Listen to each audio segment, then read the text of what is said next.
Mesdames et messieurs, bonsoir et bienvenue à cette édition de journal sur votre média Eva Patrick TV2, le sommaire. Le combat se poursuit dans l'est de la RDC malgré les cessez-le-feu ici des discours de Luanda menés par Joao Lorenzo. Des affrontements se sont signalés à Fizi, à Massissi et à Rutshuru entre le FRDC Wazalendo et l'AFC M23. La trêve annoncée reste fragile. La représentante adjointe de l'ONU a visité Kassenji Chomia, plaidant pour la paix et promettant de porter la voix des victimes auprès des autorités.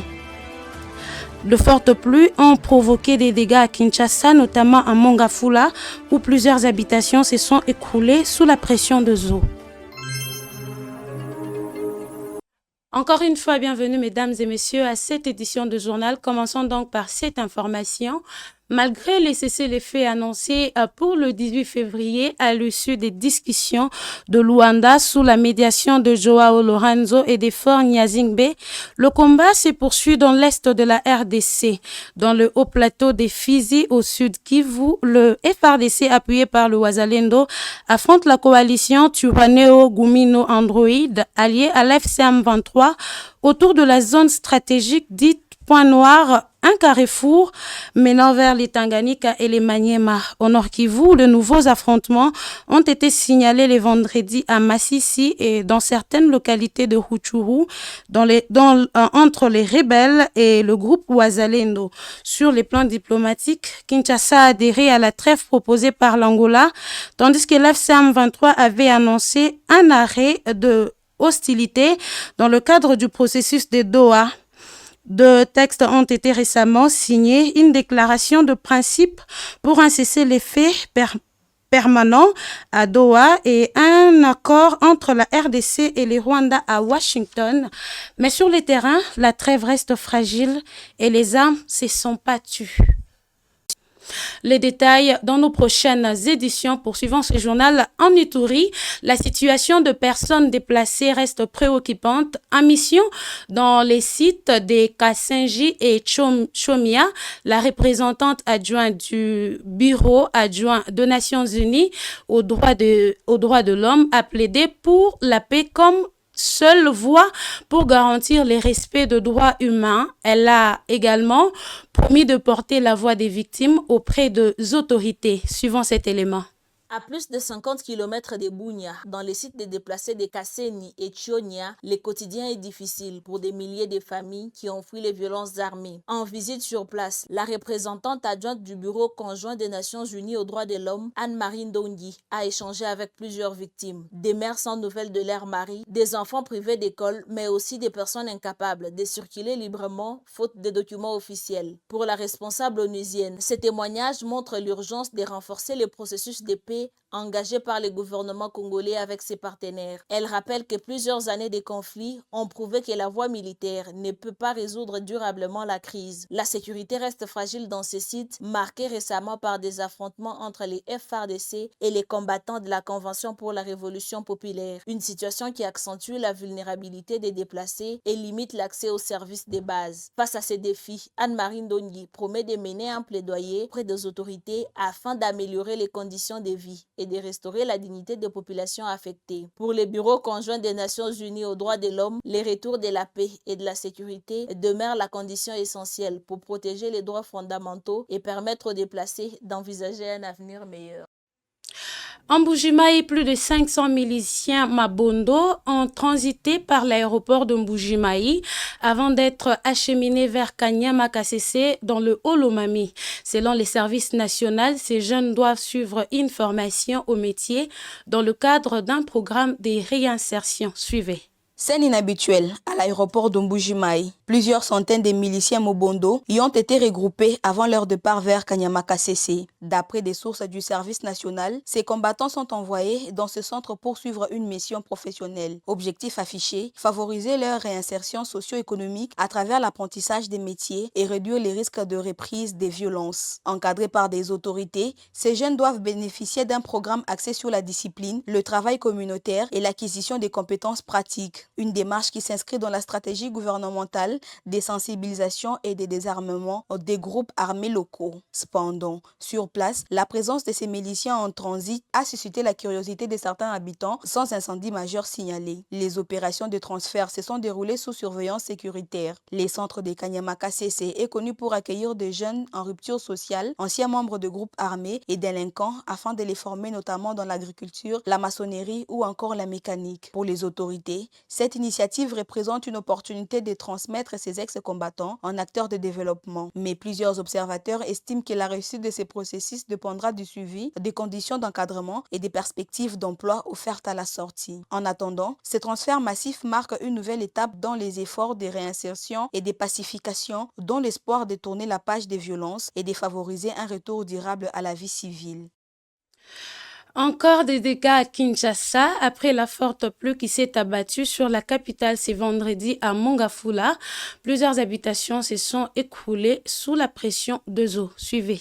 La pluie diluvienne qui s'est abattue ce vendredi 20 février sur Kinshasa a une nouvelle fois provoqué d'importants dégâts matériels dans plusieurs quartiers de la capitale. À Mongafula, le constat est alarmant. Des maisons se sont écroulées sous la pression des eaux de ruissellement, transformant certaines parcelles en véritables champs de ruines. Des maisons fissurées ont fini par céder, des toitures se sont effondrées et des familles entières se retrouvent aujourd'hui sans abri. Selon deux témoins, la montée des eaux a été rapide. En l'espace de quelques minutes, les caniveaux débordés n'ont pas pu contenir le flot, laissant l'eau s'infiltrer dans des habitations. À mesure que les niveaux montaient, la panique gagnait les résidents, contraints d'évacuer en urgence, parfois sans rien emporter. Sur place, des habitants tentent de récupérer ce qui peut encore l'être: matelas trempés, meubles endommagés et documents emportés. D'autres, silencieux, observent les dégâts, mesurant l'ampleur des pertes accumulées après plusieurs épisodes similaires ces dernières années. Cette situation relance une fois de plus la question de l'urbanisation et de la gestion des eaux pluviales dans la capitale. L'absence ou l'insuffisance des infrastructures de drainage, combinée à des constructions parfois érigées sur des zones fragiles, accentue la vulnérabilité de certains quartiers. En attendant une éventuelle assistance des autorités, la solidarité locale s'organise. Des voisins accueillent temporairement les familles sinistrées, tandis que d'autres apportent un soutien matériel de première nécessité.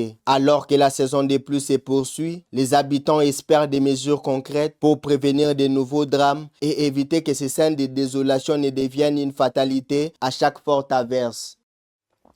Toujours à Kinshasa, mesdames et messieurs, une vaste opération de contrôle routier est en cours pour lutter contre de faux documents et assainir le transport.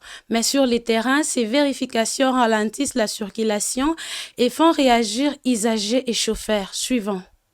Les routes de la capitale sont sous haute surveillance. Depuis plus de 3 semaines, le gouvernement provincial de Kinshasa mène une opération d'assainissement du secteur de transport. Des contrôles systématiques des documents de bord ainsi que l'état technique des véhicules sont organisés sur plusieurs artères principales de la ville. Ces opérations sont conduites par des équipes mixtes composées d'agents de la police nationale congolaise et des services provinciaux des transports. L'objectif affiché est d'identifier les véhicules en circulation sans pièces réglementaires, de lutter contre le faux document et d'améliorer la sécurité routière. Sur terrain, ces contrôles ne sont pas sans conséquences sur la mobilité. À l'arrêt des bus Victoire, un usager rencontré sur place affirme que ces vérifications prolongent l'état d'attente, surtout aux heures de pointe dans une ville déjà confrontée à d'embouteillages récurrents. De son côté, l'association de chauffeurs de Congo s'est dit favorable à la restauration de l'ordre dans les secteurs. Elle appelle toutefois les agents chargés de faire ces contrôles à faire preuve de professionnalisme et à éviter toute forme de tracasserie ou extorsion. Plusieurs conducteurs estiment également que la régularisation des documents devrait s'accompagner d'un effort des autorités pour la réhabilitation des routes dont l'état de dégradation contribue aussi aux difficultés de circulation. Malgré ces préoccupations, le ministère provincial des Transports dresse un premier bilan jugé positif. Les autorités annoncent la poursuite des opérations et rassurent que les mécanismes de suivi sont mis en place pour sanctionner tout comportement abusif des agents sur terrain. Et pour finir, la RDC franchit une étape importante vers la mise en place d'un système national d'identification. La CENI a remis les fichiers électoraux de 2022 à l'ONIP pour servir, voulais-je dire, de base au futur fichier général de la population. Une démarche qui devrait conduire à un retour de carte nationale d'identité. Suivant ces reportages. La République démocratique du Congo amorce un tournant dans la gestion de l'identité de sa population. À Kinshasa, la Commission électorale nationale indépendante CENI a officiellement transmis les fichiers des électeurs enrôlés en 2022 à l'Office national d'identification de la population ONIP. La cérémonie s'est déroulée en présence du vice-premier ministre en charge de l'Intérieur qui a salué une avancée majeure vers la constitution d'un fichier général de la population. Selon les autorités, cette étape met fin à plusieurs décennies sans système national d'identification fiable. Ces futurs registres doivent servir des bases à la délivrance de la carte nationale d'identité absente depuis 1986. Il permettra également d'améliorer l'organisation des élections, de lutter contre la fraude documentaire, de renforcer la sécurité et de mieux planifier les politiques publiques dans le domaine de la santé, de l'éducation et encore de la fiscalité. Le président de la CENI, Denis Kadima, a précisé que les fichiers électoraux constituent un point de départ important, mais qu'il devra être régulièrement actualisé pour refléter l'évolution de la population. De son côté, le directeur de l'ONIP assure que les futurs fichier sera inclusif et concernera toutes les personnes vivant dans le territoire national congolais comme étrangères. Pour le gouvernement, la mise en place de ces systèmes d'identification modernes est présentée comme un outil essentiel pour la souveraineté de l'État, la sécurité des citoyens et la modernisation de l'administration publique. C'est par cet élément, mesdames et messieurs, que nous tirons rideau de cette édition de journal. Merci de nous avoir suivis et à très bientôt.